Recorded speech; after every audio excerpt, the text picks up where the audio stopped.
Hi, welcome to revision 3 of the Mancala program. On the first two revisions, I put that into one video, and that was the making of the board. And then I added the moves. And now there are two things I am adding. One is the loop mechanism, so you can play more than one game. And the other is checking to see if you can capture some of the opponent's stones. Again, the opponent's stone, if you go completely around the board, or not even completely around the board, if you land in one of your spaces or pits that has nothing in it to begin with, so that when you're done moving, it has the last stone that you're dropping in that location, and there are stones in the opposite side on your opponent's side, then you get to capture your own stone plus all the stones on your opponent's side and put them into your own Mancala. This is a nice little feature. Then the looping, I have to be able to begin the game again, so I have set up the board a little bit differently. And I'd like to go through some of that right now. So I'm going to go ahead and iconify this and come up to the board.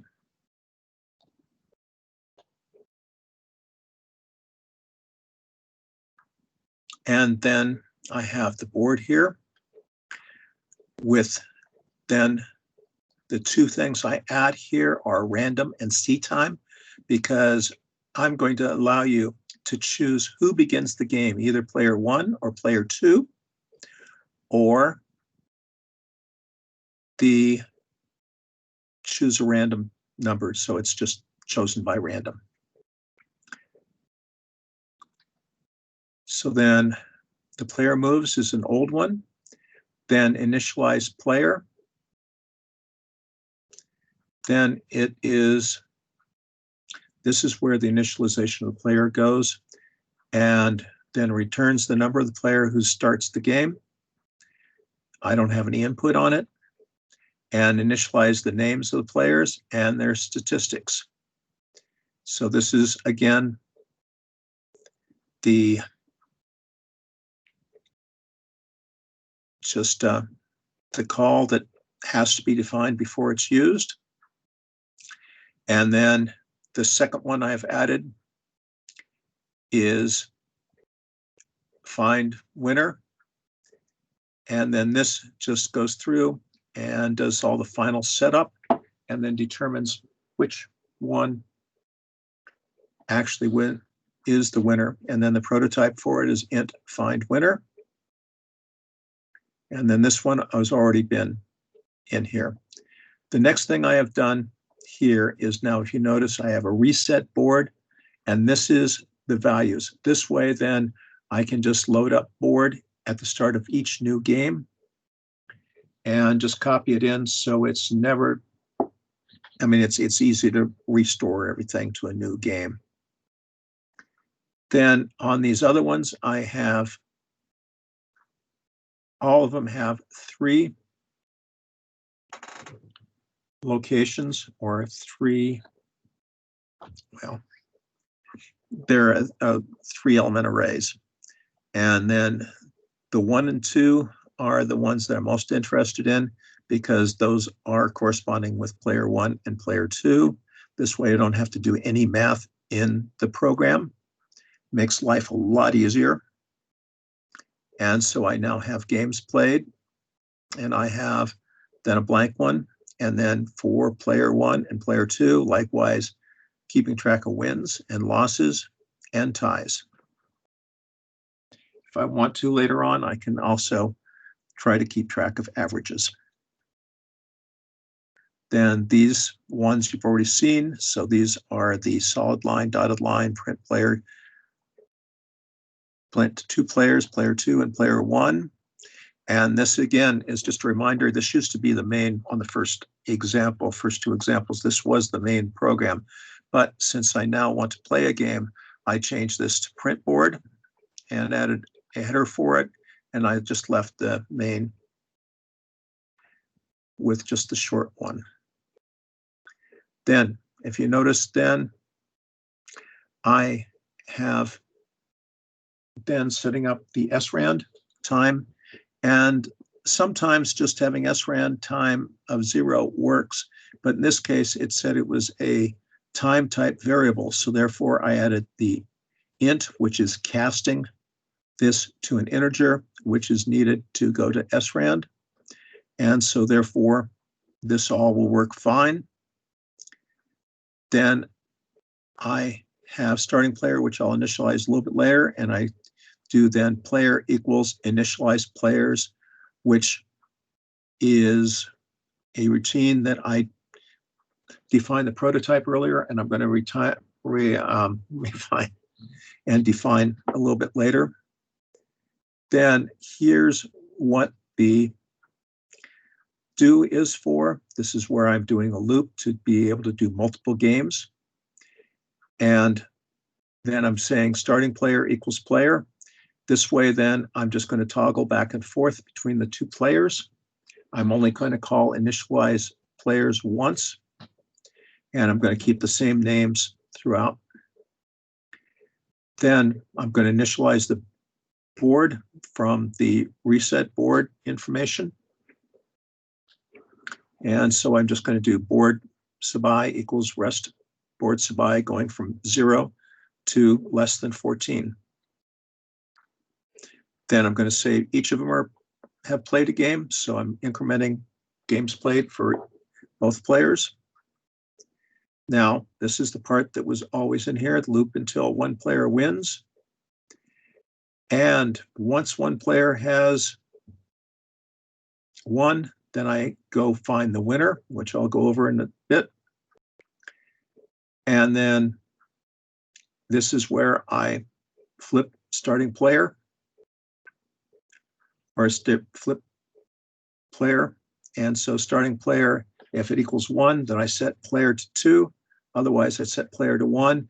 And if you notice back at the top here, I'm going to reset starting player to player.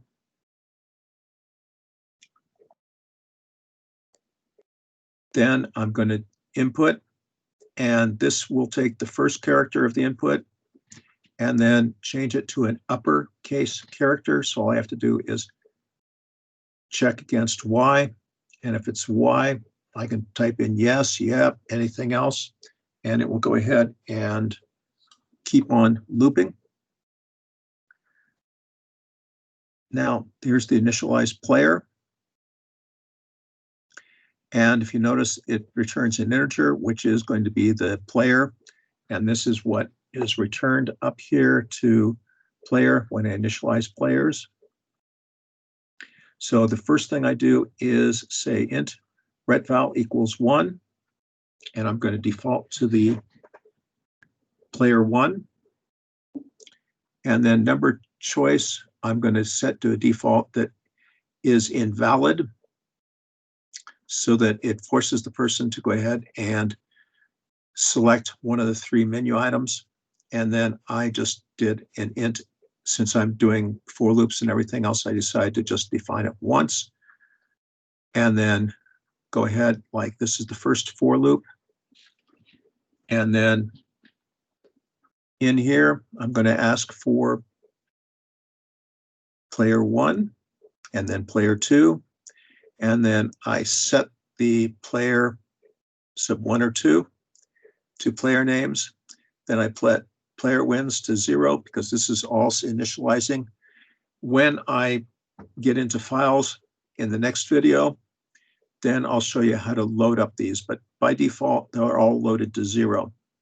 And so I'm going to go through this loop twice, once for 1, once for 2, and set all the wins, losses, ties, and games played to 0. Then we're going to loop until a proper choice is made. And this is then here, just again going over a little bit, is because I do not want to allow a letter to go in. In fact, the letter will just cause some weird things. It'll probably cause it to go into an infinite loop, which you don't want. So I'm going to actually read in a string input, and then number choice then I'm doing a string to integer of input, and the number choice is an integer. Then if this does not work, then it will throw an exception, which says that you must enter a number. And then I set number choice to -1, so that when it comes down here, it's less than 1.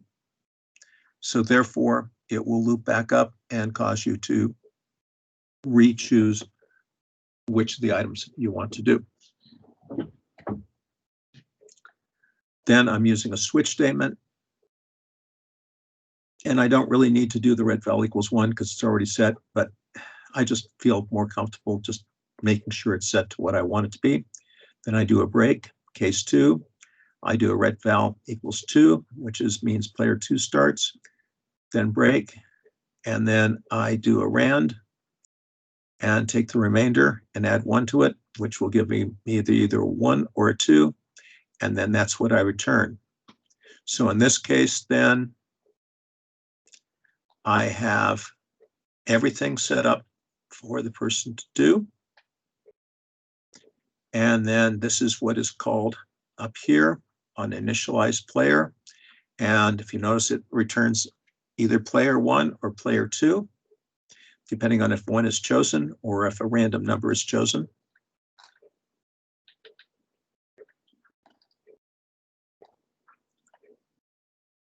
And then last stone placement, you'll recognize some of these here, and I have just gone in a lot more. I'm passing in 2 items, is the pit num and a pointer to player, because I plan on possibly changing what player is pointed to at this point. And so I need to have it passed in as a pointer so that it's changed by reference and not passed by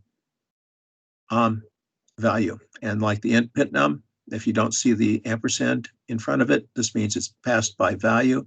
And so therefore, whenever I do pit num in this routine really doesn't make any difference. Whatever I do with player will make a difference because that is going to be returned through this pointer. Then this has an explanation of the 2, and the purpose is, whoops, check where last stone is dropped and determine next player and opponent stones capture. If a player lands on an empty pit on their own side, all the stones on the opponent's side are captured and put in that player's Mancala, along with the stone that was dropped in the player's pit.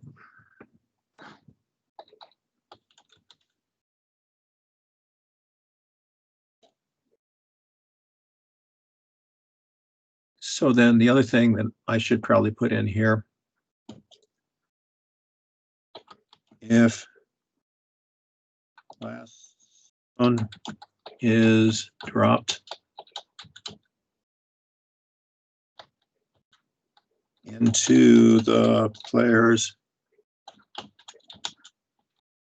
Mancala, they get to go. This is what you saw the last time when I did the last demonstration. And if you notice then in last stone, then these 3 lines and the else are all from the other routine. I just made them into their own routine so I could just check for the last stone. Because the other thing I want to do is, if then there's only 1 stone in the last pit in which a stone was dropped, then that means it is the last stone. So this is an else, so it can't be in 13, it can't be in 6, so it is in one of the other sides. So then I check to see if player is 1, and if that player is 1, then I check for pit num greater than equals 0 and less than equal to 5. And then I check on the opponent's side, which is always 12 minus pit num. Just happens to be that way. If I check, see it's over 0, then I go ahead and add up the numbers, and then I go ahead and zero out the user's pit and the opponent's pit. So they're both now equal to 0, and all those stones are now in the user's Mancala. In this case, this is for player 1, so I'm putting in Mancala 6. And in this case, it's player 2. Everything else is the same. And I'm putting it into Mancala for player 2, which is in pit 13. And so I then say congratulations.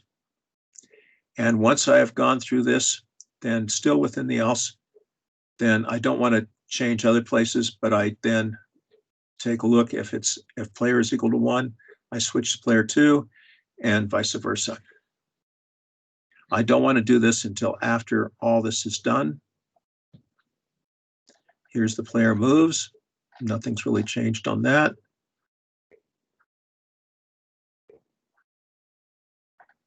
And then this is where I call last stones. I call it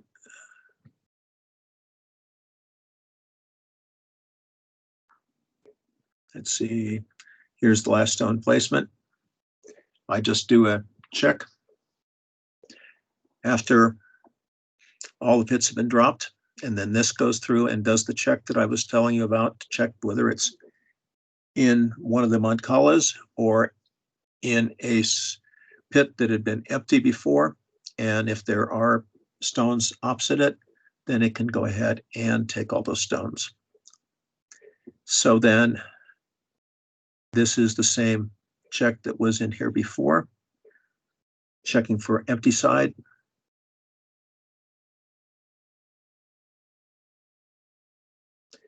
And then if one side is empty, then it takes all the stones from the other side and puts in the other side's Mancala.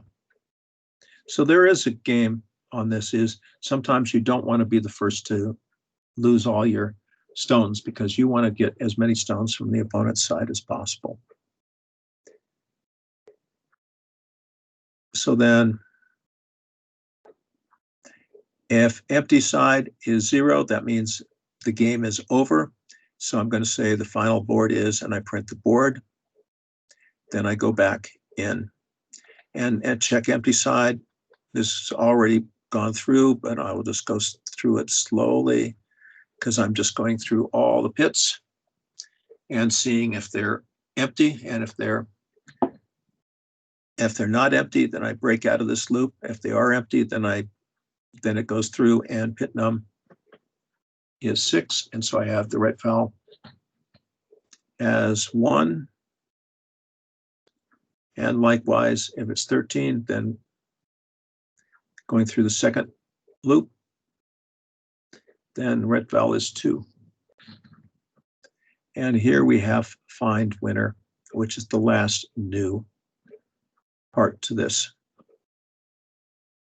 This is rendition 4, so output returns the number of the player who won the game, and input none, and determines the winner and updates the statistics. Okay, so I'm just going to go ahead and then check. If 6 Mancala for player 1 is larger than Mancala for player 2, then I'm going to say that player 1 won, but since I have a name, I'm just going to have the name. And then I'm going to do update player wins, and then player 2 losses, and return value equals 1. Likewise, if 6 is less than 13, then I'm going to say that player 2 won, and player wins for 2, player losses for 1, and then I'm going to return value 2. And notice then this is an else, if, then an else. then finally this else, and this just says that they tied, so I'm going to increment both the ties, and then I'm going to return a value of 0. This indicates that it's a tie. And then at this point, I go ahead and print out the statistics so that it comes up on the console. And that's it for the new code. Go ahead and go through the code. And if something doesn't make sense, ask. But also, you can pause the code anywhere along here and take a look at the code and see what it does. And hopefully this explanation makes a lot of sense.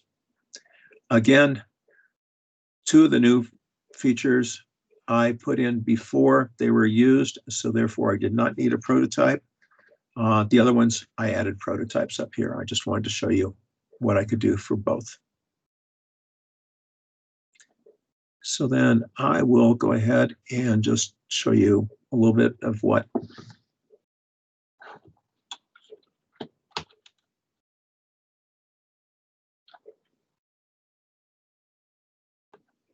interesting.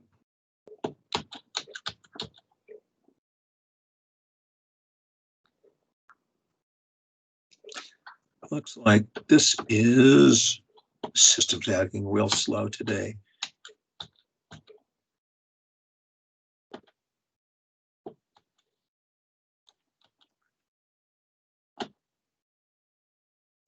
So then I can, here's where I choose, and I can do a flip on a coin. Usually comes up 1, but I'll just try it again. Oh, this time it's Willow's turn. Okay. And then I start going through, and since the top, if you look at the top, it all goes to the Mancala 13. So then I could just do a 9.